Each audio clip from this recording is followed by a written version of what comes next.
দেশের অর্থনীতিতে অবদান রাখা ইসলামী ব্যাংককে যারা তলাবিহীন ঝুড়িতে পরিণত করেছিল আবারও তারাই এই ব্যাংকটি দখলে নেওয়ার ষড়যন্ত্র করছে বলে অভিযোগ করেছে ইসলামী ব্যাংক সচেতন গ্রাহক ফোরাম।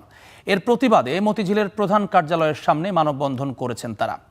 এ সময় বক্তারা বলেন ১৭ বছর লুটপাট করার পরও ইসলামী ব্যাংক ঘুরে দাঁড়িয়েছিল, কিন্তু বর্তমানে একটি গোষ্ঠী আবারও ষড়যন্ত্র শুরু করেছে। যদি এই ষড়যন্ত্র বন্ধ না হয় তাহলে সচেতন গ্রাহক ফোরাম রাজপথে নেমে এসে তা প্রতিহত করবে।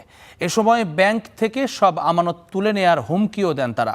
শীর্ষ ঋণ খেলাপির প্রথম স্থানে থাকা বিতর্কিত কোনো গ্রুপের হাতে ব্যাংকটি যেন আবারও চলে না যায় সেজন্য সরকারের কাছে চেয়েছেন ব্যবস্থা।